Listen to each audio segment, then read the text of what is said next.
तो यहाँ पे हमारे साथ जुड़ने के लिए स्वागत करते हैं वरुण भार्गव सर का। Hello sir, good afternoon. Good afternoon sir. Good afternoon. So sir, आज I think the markets are on the short end, दोनों भी यहाँ पे इंडाइसेस ट्रेड कर रहे हैं थोड़ा शॉर्ट साइड पे। आज अगर पूछा जाए निफ्टी एंड बैंक निफ्टी पे, आपका आज भी यही व्यू रहेगा कि it is going to be sell on rise? जी बिल्कुल मैम, जब तक निफ्टी और बैंक निफ्टी अपना लाइफ हाई क्रॉस नहीं करेगी, हमारा आउटलुक सेल ऑन राइज रहेगा। और एक डिस्क्लोजर रहेगा कि मेरे पेड क्लाइंट की निफ्टी फ्यूचर्स में शॉर्ट पोजीशन ओपन हो सकती है। प्लस ओके, पुट में भी मैंने मॉर्निंग में भी दिया था और लगातार देता हूं मैं सेल ऑन राइज। जब भी राइज आता है तो मैं सेल करा देता हूं, तो ओपन पोजीशन हो सकती है। Okay, perfect sir. सर, अगर जैसे आपने निफ्टी के बारे में कहा, क्या ऐसी अभी कोई स्ट्रैटेजी है जो हम निफ्टी पे डिप्लॉय कर सकते हैं? जी मैम, वो आज तो काफी ज्यादा वॉलेटिलिटी देखी गई है, तो जी। जब तक मैम ये विक्स जो है वो 18-19 के आसपास ट्रेड कर रहा है, तो बिल्कुल यहाँ पे हमें पुट लेना चाहिए निफ्टी का। और ये बहुत रिस्क रिवॉर्ड जो है फेवरेबल जोन है यहाँ पे शॉर्ट साइड के लिए, क्योंकि निफ्टी एब्सोल्युटली। लगभग अपने बहुत बड़े जो है रेजिस्टेंस के आसपास ट्रेड कर रहा है, जो कि राइट सर। 25,000 का है। तो यहाँ पे पोजिशनल शॉर्ट करने का बहुत अच्छा मौका है, यहाँ पे शॉर्ट किया जा ओके। सकता है, पोजिशनली भी और इंट्राडे भी के लिए भी किया सकता है। Okay, okay perfect. सर, तो सर कौन से लेवल्स या स्ट्राइक प्राइस की आप बात करना चाहें यहाँ पे स्ट्रैटेजी के लिए? निफ्टी का 24,800 का 29 मई का पुट ले सकते हैं और 5 जून का पुट भी ले सकते हैं। सर 5 जून के साथ जाना ज्यादा बेटर नहीं रहेगा, बिकॉज एक्सपायरी काफी नजदीक है, तो शायद उस चीज का हम फायदा उठा ले।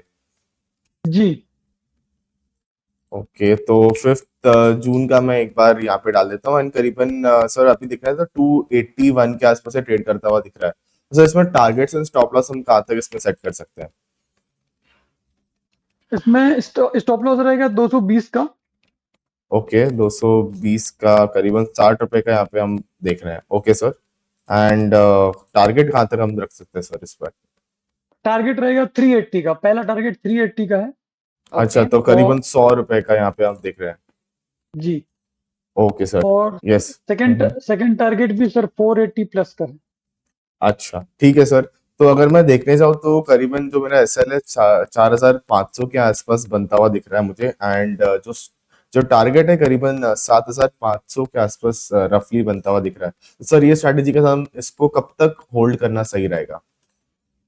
ये 3 जून तक होल्ड कर सकते हैं।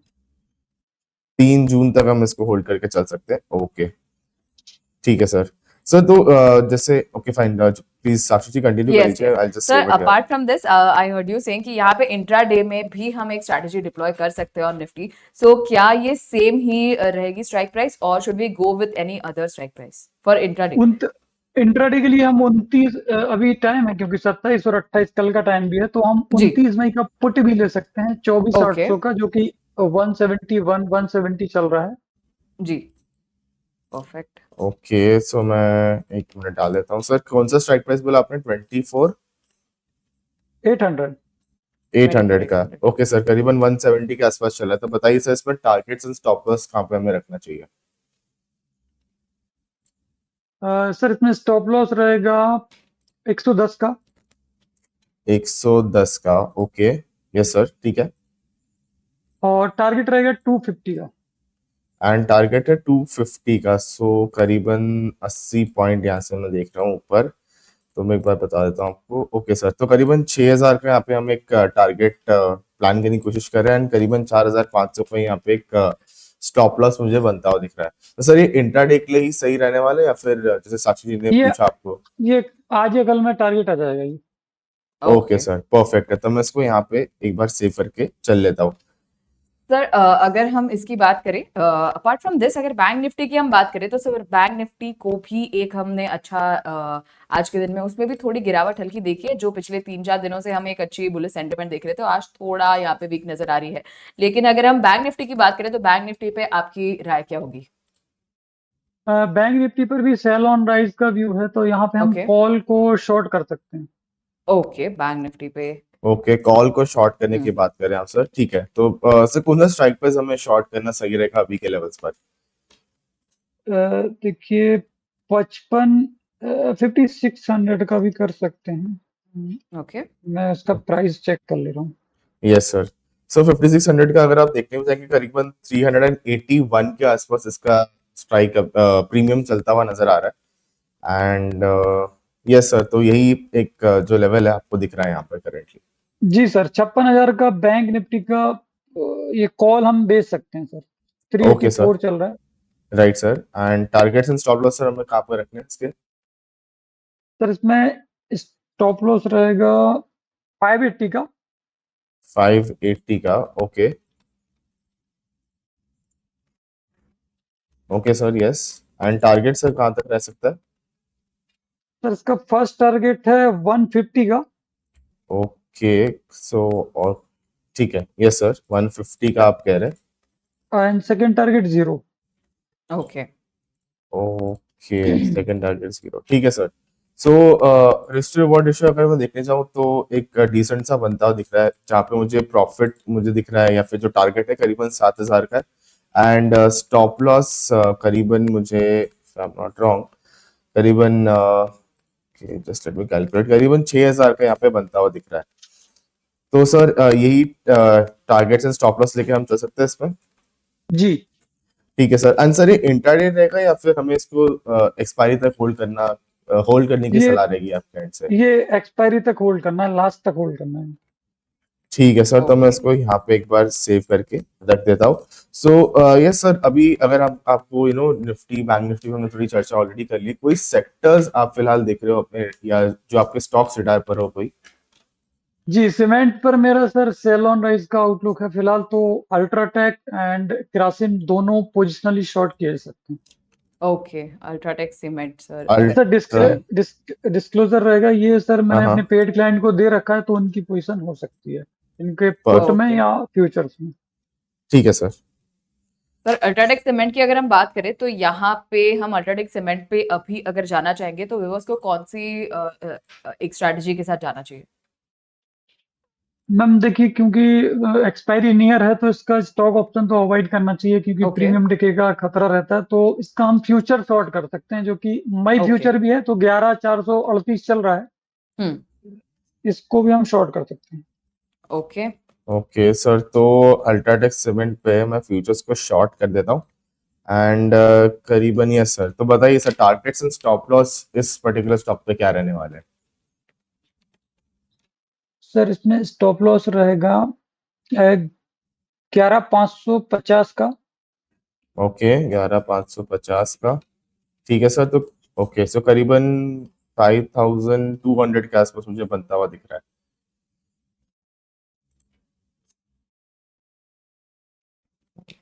यस सर, 5,100 के आसपास यहाँ पे मुझे दिख रहा है। यस सर, बताइए आपका टारगेट कहाँ पर रहेगा सर?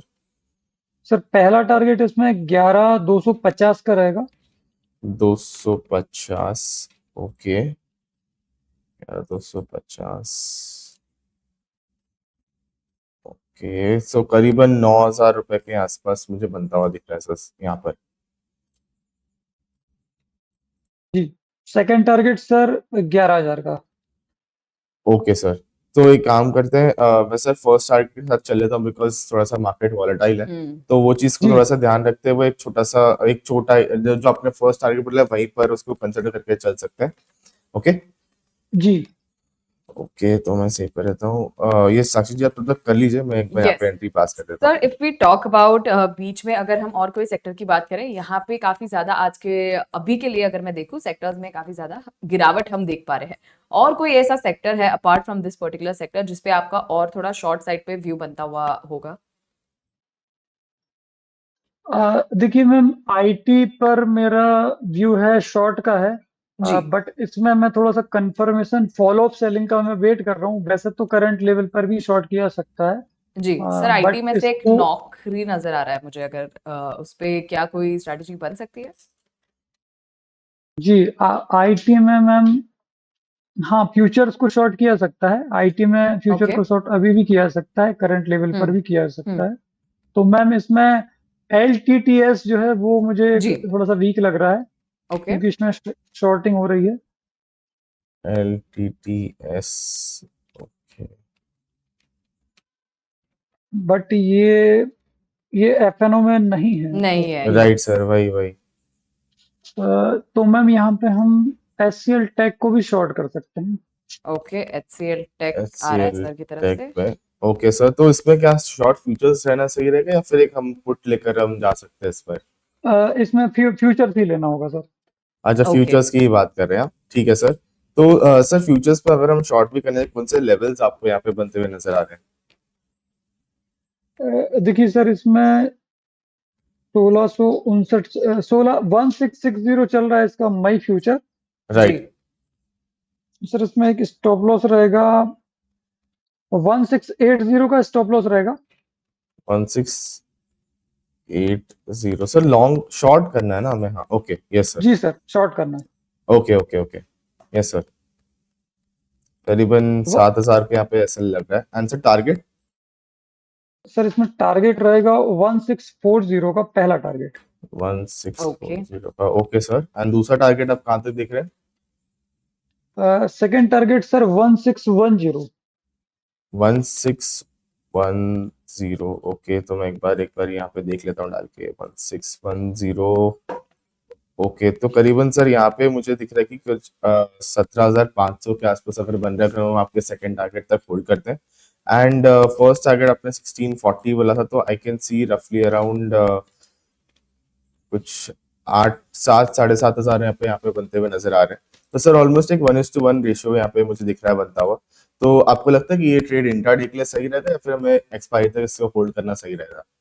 सर इसको एक्सपायरी तक होल्ड करना पड़ेगा। Okay sir, okay. तो मैं इसको यहाँ पे एक बार डाल देता हूँ। तब तक सात। Okay sir. तो सर जैसे यहाँ पे आपने HCL टेक पिक करा है, 90 पे काफी टाइम से आपका राशन हमेशा शॉर्ट पर रहा है, तो यस, इस पर्टिकुलर स्टॉक पर आपको कुछ वीकनेस लग रही है या फिर कोई राशन आप शेयर करना चाहेंगे? जी सर, इसमें रहेगा एक रैशनल ये है कि सर 30 मिनट चार्ट पे मुझे एक गैप नजर आ रहा है जो कि फिल होना ड्यू है, अभी तक फिल हम्म। हुआ नहीं है। एक्चुअली जी, ओके ये 9 मई के आसपास जो है इसने गैप अप ओपनिंग दी थी 2.4% समथिंग। तो सर ओके। वो गैप जो है फिल नहीं हुआ है, वो गैप जरूर हम्म। फिल होगा। और ओके, स्ट्रक्चर भी लगभग इसने falling veg lower top type का एक स्ट्रक्चर बना दिया। 30 मिनट का चार्ट है, वहां पे ओके 1700 के आसपास इसने अ, एक हाई बनाया था। उसके बाद इसने एक लोअर टॉप बनाया है 1678 1680 के आसपास। तो ओके वो स्ट्रक्चर वीक नजर आ रहा है। ओके सर, ठीक है, परफेक्ट है। तो यस, एक्सपेक्टेशन सर की ये है कि वो गिरता हुआ दिख सकता है। सर ने आपको राशनल भी बताया यस, और उन्होंने बताया कि यस, उन्हें एक गैप नजर आ रही है बहुत बड़ी, जो अभी भी फिल होनी बाकी है। तो ये चीज का जरूर आप सभी ध्यान रखकर चल सकते हैं on HCL tech. Yes, absolutely sir. There is one more stock जिसके बारे में आपका व्यू चाहिए था। काफी टाइम से यहाँ पे शॉर्ट्स बनते हुए मैं उस स्टॉक में देख पा रही हूँ। SRF की बात कर रही हूँ सर मैं यहाँ पे। अगर SRF की बात करें तो आज के दिन भी हमने उसको जाते हुए देखा है 2900 के नीचे। सो इस पे आपका क्या कोई व्यू है? जी, ओके, एसआरएफ की बात करें मैम। जी जी, SRF। मैम एसआरएफ में भी ऑर्ली चार्ट देखें तो ये लगभग 3 महीने से एक जोन में फंसा हुआ है। 3100 का एक जोन है, हायर जोन जी, है। 3000 से 3100 का जो है वो रेजिस्टेंस ले रहा है यहाँ पे। हम्म, और लोअर जो है बैंड बना रहा है ये लगभग 2850 के यस, आसपास। तो ये यदि 2800 का लेवल तोड़ता है तो ये इसमें ब्रेक डाउन हो जाएगा, क्लियर कट ब्रेक डाउन हो जाएगा। 3 महीने का चार्ट जो है वो देख पा रहे हैं। ओके। तो तो यहाँ पे सर 2800 के बाद अगर शॉर्ट करेंगे तो that will be a good opportunity. Ma'am यहाँ पे भी शॉर्ट किया सकता है क्योंकि एक्चुअल में स्ट्रक्चर इसका वीक है और इसने काफी मतलब ये 24 मार्च से जो है स्टॉक टिका हुआ है। 3050 3000 का लेवल क्रॉस नहीं कर पा रहा जी, है। तो ये क्लियर कट शॉर्ट बन रहा है। यहाँ पे पोजिशनली शॉर्ट किया सकता है, जून फ्यूचर को भी शॉर्ट किया सकता है। स्टॉक नीचे ही जा रहा है। इसमें ओके, क्योंकि एक्चुअल में मुझे गैप भी दिख रहा है, क्लियर कट हम्म, गैप भी दिख रहा है। तो ये गैप इसका भी वो फिल होना ड्यू है। तो ये जरूर फिल करेगा इसको। 2700 के आसपास, 2750 के आसपास गैप है इसका एक। और इसके ओके बाद एक दूसरा गैप भी मुझे नजर आ रहा है जो कि वो डेंजरस है, क्योंकि वो 2365 के आसपास नजर आ हम्म, रहा है मुझे। तो ये भी फिल ओके, होगा। तो ये छोटा वाला जो पहला वाला गैप है ये जरूर जल्दी फिल हो जाएगा। तो 2700 तक स्टॉक जा सकता है, 2720 2730 तक जा सकता है। ओके, ओके ठीक है सर, तो अगर जैसे आपने कहा कि फ्यूचर्स में हम इस पे एक ट्रेड बना के चल सकते हैं नेक्स्ट 6 मंथ की एक्सपायरी का, तो सर अगर हम मैं यहाँ पे मैं एक बार लेवल्स को रीड आउट कर ले तो आपको नेक्स्ट एक्सपायरी की, सो करीबन इसका फ्यूचर्स 2906 पर ट्रेड करता हुआ दिख रहा है, तो सर इसमें टारगेट्स एंड स्टॉप लॉस हम कहाँ पर रख सकते हैं? जी सर, इसमें यदि हम जून फ्यूचर ले रहे हैं तो ये पोजिशनल होगा, तो स्टॉप लॉस थोड़ा सा बड़ा रहेगा। ठीक है। तो इसमें हम स्टॉप लॉस लगा सकते हैं सर 2950 का। अच्छा ओके, तो 2950 की बात कर रहे हैं आप? जी ओके सर, तो मैं देख रहा हूँ यहाँ पे करीबन आई एम नॉट रॉन्ग 1950, सो करीबन मुझे 14,000 रुपीज का यहाँ पे मुझे एक बनता हुआ दिख रहा है। 13,000 यस सर, यस 13,000 तक मुझे यहाँ पे बनता हुआ दिख रहा है एक एसएल। एंड सर टारगेट हम यहाँ पे कहाँ पे रख सकते हैं? सर, पहला टारगेट इसमें वही रहेगा, 2850 का पहला टारगेट रहेगा। एंड 2800, सेकंड टारगेट 2730 का रहेगा। 2730 का। ओके सर, तो risk to reward ratio sir काफी फेवरेबल लग रहा है मुझे। एंड आई कैन सी कि 25,000 का मुझे एक यहाँ पे प्रॉफिटेबिलिटी नजर आती हुई दिख रही है। तो सर इसमें अगर हमें होल्डिंग रखनी है तो कब तक इसमें पोजीशन होल्डिंग रखनी चाहिए हमें? ये जून का फ्यूचर है तो जून लास्ट तक होल्ड कर सकते हैं, एक्सपायरी के पहले तक। अच्छा ठीक है सर, तो मैं इसको एक बार यहाँ पे सेव कर देता हूँ। And please Sakshi ji continue कर यस लीजिए आप। सर, यहाँ पे again there is one sector जहाँ पे हमने काफी एक्चुअली 2-3 दिनों से हम एक अच्छी मूव देख पा रहे हैं। आज के दिन वापस यहाँ पे गिरता हुआ नजर आ रहा है।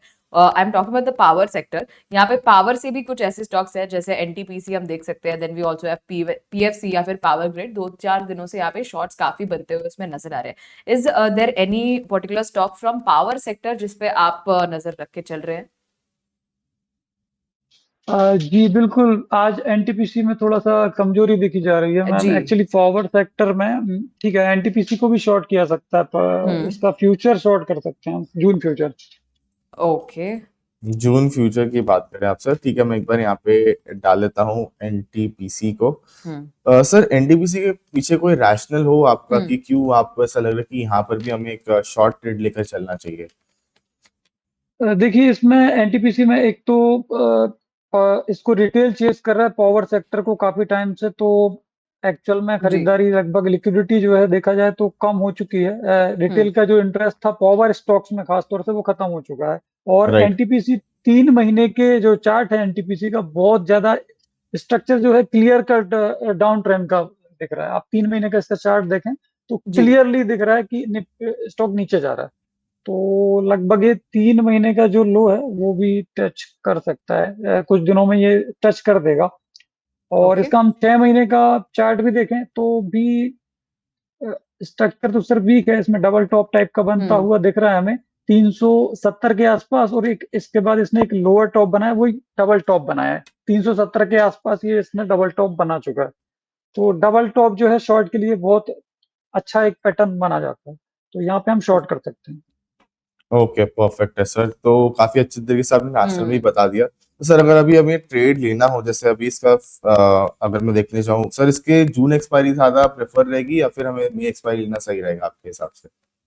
सर, इसका भी हम जून एक्सपायरी के साथ जाना चाहिए हमें। इसका भी हम लॉन्ग टर्म मतलब वही पोजिशनल हम शॉर्ट कर सकते हैं। ठीक है सर, सो करीबन 340.6 पर ये ट्रेड करता हुआ नजर आ रहा है, तो इसमें सर हम टारगेट्स एंड स्टॉप लॉस कहाँ पर अपना बना के चल सकते हैं? सर, इसमें 350 का स्टॉप लॉस रहेगा। जून एक्सपायरी का जो फ्यूचर चल रहा है 340 के आसपास चल रहा है, तो इसमें राइट सर। 350 का स्टॉप लॉस रहेगा। ओके। और पहला टारगेट 325 का है, पहला टारगेट। 325 पे है, ओके। सो ठीक है सर, करीबन 25,000 के यहाँ पे मुझे यहाँ पे बनता हुआ दिख रहा है। एंड सर नेक्स्ट टारगेट आपका कहाँ पर रहने वाला है? सर, 310 का दूसरा टारगेट रहेगा। ओके सर ठीक है, तो मैं यहाँ पे इसको सेव करके रख लेता हूँ। So sir further moving on, जैसे आप काफी सारे स्टॉक्स के बारे में ऑलरेडी बोल चुके हो, सेक्टर सर भी आपने काफी अच्छा एक ओवरव्यू दिया है। तो सर कोई डेटा पॉइंटर जो आपको लगता है हमारे व्यूअर्स को ध्यान में रखना चाहिए इस वॉलेटाइल मार्केट पर? सर वॉलेटिलिटी की आप बात कर रहे हैं तो इंडिया विक्स से ज्यादा कुछ अच्छा हो ही नहीं सकता है। जब तक राइट ये सर 16-18 बना रहेगा ना, ये मार्केट में टेंशन क्रिएट होती रहेगी और जो भी स्पाइक आएंगे उसको सेल कर दिया जाएगा। तो राइट सर और ये सर विक्स का 15 या 16 के ऊपर होना, ये विक्स जो है 15 या 16 या 18 किसी बुल मार्केट में नहीं होता है। बुल मार्केट का विक्स होता है 12 या 11 या 10, 10 भी हो जाता है एक्सट्रीम कंडीशन में। तो बियर मार्केट का विक्स ही 18 होता है। ये हम ट्रेडर को ये एक बात अच्छी तरह से समझ लेना चाहिए, खासतौर से नोवाइस ट्रेडर को, कि बियर मार्केट का विक्स ही 18 होता है, 11 11 होता है बुल मार्केट का विक्स। तो ये सेल ऑन राइज मार्केट है। ओके ओके सर, तो जैसे आप बात करते हैं इंडिया विक्स की यहाँ पे बढ़ता हुआ दिख रहा है सर, कोई स्पेसिफिक रीजन हो जिस वजह से ये बढ़ रहा हो, या फिर कोई डेटा पॉइंटर जो शायद हमारे व्यूअर्स को ना पता हो? देखिए पहला तो इसको तो मुझे डिटेल में समझाना पड़ेगा, थोड़ा सा आपको ज्यादा टाइम देना पड़ेगा मुझे, तो फिर ये लंबी कहानी हो जाएगी। देखिए ग्लोबल मैक्रो जो है, यूएस फेड का जो है, एक तो सबसे बड़ा रेट कट का है। वहां पे इन्फ्लेशन मतलब अच्छी खासी है। रियल इन्फ्लेशन जो ग्राउंड लेवल पे हम जाके रियलिटी चेक कर रहे हैं यूएस में, तो इन्फ्लेशन जो है ज्यादा है। और वो मुझे लग रहा है, मेरा जो आउटलुक है, ये मेरा पर्सनल ओपिनियन है, 7% के आसपास यूएस की इन्फ्लेशन जल्द से जल्द आने वाली है। और इसके ओके बाद स्थिति वहां पे बहुत ज्यादा खराब हो जाएगी। प्लस लेबर मार्केट का जो डेटा एक्चुअल जो रिलीज होता है, उसको भी हम जी ये नहीं बोल सकते कि सिर्फ चाइना का डेटा जो है रिलायबल नहीं होता, ऐसा हम नहीं बोल सकते। तो जो लेबर राइट सर मार्केट का डेटा है सर, वो भी मुझे डाउट हो रहा है उसके ऊपर। यूएस से जो रिलीज होता है, ऑफिशियल जो रिलीज हो रहा है, उस पर भी मुझे डाउट है कि क्या डेटा दे रहे हैं हमें। तो सर वो भी मुझे लग रहा है कि वो भी वहां से भी सरप्राइज देखा जाएगा। दूसरा सर, बॉन्ड यील्ड जो है ना यूएस का, अभी ऑक्शन हुआ था 20 ईयर का। तो आप ये एक बहुत बड़ा सरप्राइज है कि यूएस जैसा देश जो है, जो सबसे दादा देश माना जाता है, अंकल सैम माना जाता है, उसको राइट 20 ईयर बॉन्ड डील का कोई बायर नहीं मिल रहा है। मतलब यूएस को कोई पैसे देने को तैयार नहीं है। इससे ज्यादा खराब कंडीशन क्या हो सकती है, इससे ज्यादा खराब मैक्रो क्या हो सकता है, मतलब रिस्क ऑफ के लिए एक्चुअली में। तो बॉन्ड यील्ड जो है वो बढ़ रही है, राइजिंग बॉन्ड यील्ड। और यहाँ पे क्या हो रहा है सर, डॉलर भी कमजोर हो रहा है। आप राइट सर जब भी बॉन्ड यील्ड बढ़ती हैं तो डॉलर मजबूत होता है, ना कि कमजोर होता है। और यदि डॉलर कमजोर हो रहा है बॉन्ड यील्ड बढ़ने के साथ, तो ये बहुत खराब स्थिति है। और यदि कुछ डेटा पॉइंट इस हफ्ते भी रिलीज होने वाला है, इसके बाद ये क्लियर हो जाएगा कि एक्चुअल में डॉलर का क्या होना है। क्योंकि बॉन्ड यील्ड बढ़ रहा है और डॉलर कमजोर हो रहा है, ये बहुत बड़ा नेगेटिव हो जाएगा। राइट सर जी इसके अलावा सर जियो पॉलिटिकल भी, जो ट्रम्प साहब ने बोला था कि मैं आऊंगा और 100 दिन में और 48 घंटे में युद्ध रुकवा दूंगा, तो युद्ध जो है और ज्यादा बढ़ गया है, उल्टा हो गया है राइट एक्चुअल में। ठीक है। और राइट वो सर बोलते हैं कि मैं इंडिया पाकिस्तान का युद्ध रुकवा रहा हूँ, और ऊपर से हमारे यहाँ पे ऑफिशियली अनाउंस करते हैं हमारे जो एक्सटर्नल अफेयर मिनिस्टर हैं कि भाई इन्होंने कुछ नहीं करा। तो मुझे ये लग रहा है कि जो जेलेंस्की प्राइम मिनिस्टर, उनके ऊपर एक मजाक उड़ाया जाता था कि ये कॉमेडियन है। तो मुझे तो लग रहा है ट्रम्प बड़े कॉमेडियन है, उनसे बड़े कॉमेडियन तो यूएस का प्रेसिडेंट बैठा है। तो यदि यूएस जैसी इकोनॉमी और जिम्मेदार देश में इस टाइप का यदि कोई पीएम आके बैठ जाएगा, तो वो क्या करेगा ग्लोबल इकोनॉमी का, मुझे समझ में नहीं आ रहा। तो ये राइट बहुत बड़ा एक कंसर्न है। और प्लस इंडिया और पाकिस्तान का भी ये अभी चल रहा है, अभी वाटर का हमारा ये चल रहा है इंडिया पाकिस्तान के साथ। वहां पे चाइना ने भी सुना है कि सतलुज का पानी मतलब रोक दिया है। तो ये सर बॉर्डर पे जो टेंशन चल रही है, ये भी मार्केट के लिए एक रिस्क ऑफ एनवायरमेंट क्रिएट कर रहा है। दूसरा सर, यूएस में जो प्रॉब्लम आनी है, वो एक हमें नेगेटिवली सरप्राइज करेगी। वो तो मुझे 100% मैं श्योर हूँ कि इन्फ्लेशन का डेटा जो है वो और ज्यादा खराब होता आएगा, और 7% का इन्फ्लेशन हमें यूएस में देखा जाएगा। अब उसके बाद फेड क्या करेगा, ट्रम्प क्या करवाएंगे, मुझे समझ में नहीं आ रहा। तो ये सेल ऑन राइज मार्केट है पूरी तरह से। ओके सर, तो क्या फाइनली ऐसा लग रहा है कि जो आप इतने टाइम से बोलते थे हमें कि सेल ऑन राइज, वो अब क्यों समझ में आ रहा है सभी को कि क्यों आप इतना एम्फसाइज कर रहे थे इस चीज पे। सो सर काफी अच्छा था। सर यदि एंड सर यदि बुल मार्केट होता ना, तो विक्स आपको 11 दिखता। 11 से राइट मैं कह रहा हूँ विक्स आप हिला नहीं पाते, 11 का विक्स 12 नहीं कर पाते आप। 11 से वो 10 ही 10 होता, 10 होता बार बार। 18 या 19 का विक्स नहीं देखा जाता है किसी भी बुल मार्केट में। राइट सर, बराबर कह रहे हैं आप। एंड वही चीज है, काफी एविडेंट भी है। एंड ऐसा लग ही रहा है कि बार बार एक ही लेवल को टेस्ट कर चुका है हम्म निफ्टी, एंड अभी तक वो तोड़ नहीं पाया है। राइट, एंड तोड़ भी पा रहा तो सस्टेन नहीं हो पा रहा, वही सबसे बड़ी प्रॉब्लम है। प्लस विक्सेस आपने पूरा डिटेल में समझा दी कि क्यों आपको ऐसा लग रहा है कि यहाँ पे जो जियोपॉलिटिकल रीजंस है एंड जो मैक्रो लेवल्स पे जो चीजें डिसीजन देती है, बहुत सारी चीजों को इन्फ्लुएंस करती है, यहाँ पे वो एविडेंट होता हुआ दिख रहा है। Right sir. सो सर, इसी के साथ आपसे बस यही एक आखिरी सवाल रहेगा कि कोई भी डिस्क्लोजर आपके एंड से प्लीज हमें बता दीजिए। सर देखिए, फैमिली की, एसोसिएट्स की और मेरी कोई पोजीशन नहीं है। क्लाइंट को मैं देता रहता हूँ, तो क्लाइंट की पोजीशन हो सकती है। Okay okay sir. Perfect. So basically clients की है, बाकी हम्म सबके पोजीशंस नहीं नहीं है। बनते हुए नजर आ रहे। तो ये सर, आपसे यही thank you so much sir. And बहुत ही बढ़िया लगा डिस्कशन, काफी यस यस अच्छा यस इन डेप्थ था। एब्सोल्युटली। एंड उम्मीद करता हूँ आप यही सारे ट्रेड्स एंड ऐसे ही डेटा पॉइंटर्स हमारे व्यूअर्स के लिए बार बार लेकर आए। एंड तब तक के लिए thank you sir. Thank you so much sir, thank you so much.